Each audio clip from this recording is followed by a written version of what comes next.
All right, who's ready for Chapter 5 of Sticker Dolly's Baby Dragon?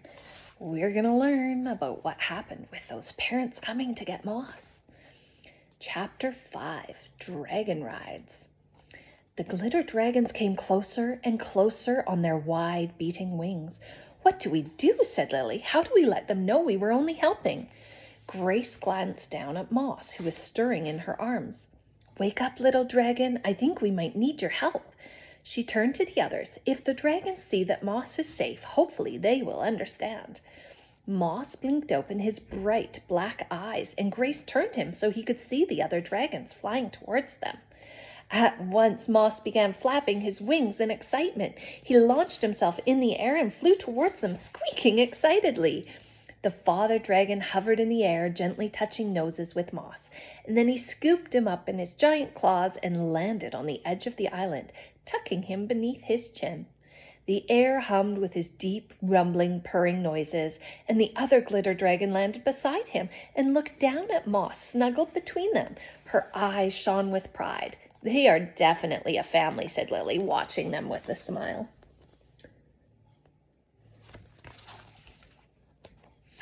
"Look," said Holly, "the father has scratches down his side." "Maybe the father dragon was in trouble and the mother had to leave to help him," wondered Lily. "They obviously cared deeply about their baby," added Grace. "If only we could speak dragon." By now, Moss was making more squeaking noises and looking over at the magic dolls. "I think he's telling them about us," said Holly.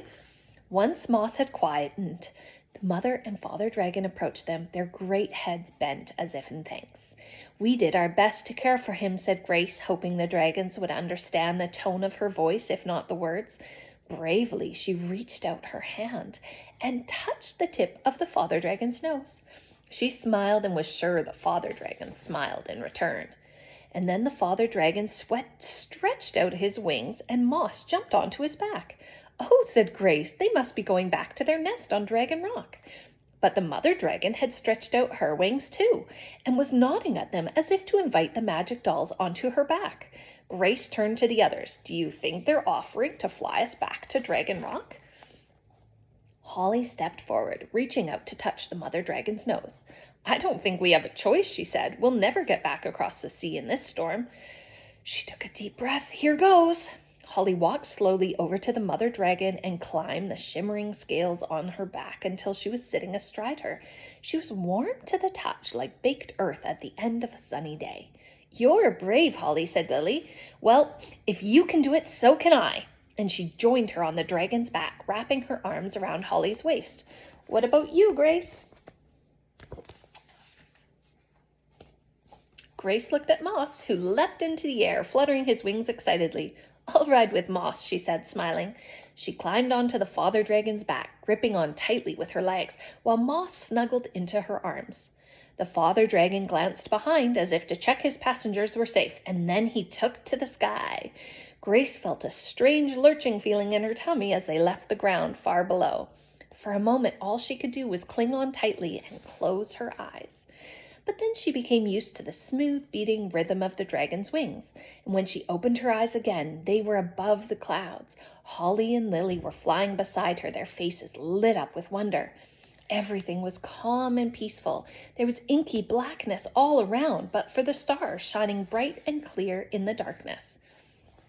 In Grace's arms, Moss seemed utterly at home, as if he belonged among the stars. The dragons swooped on, and Grace looked behind them to see a glittering rainbow spreading across the sky.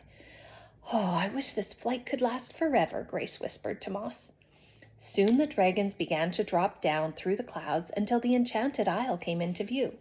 Grace could make out the silver stream winding its way across the island and the peak of Dragon Rock ringed by cloud. With a final swoop, the dragons landed gently by the foot of Dragon Rock.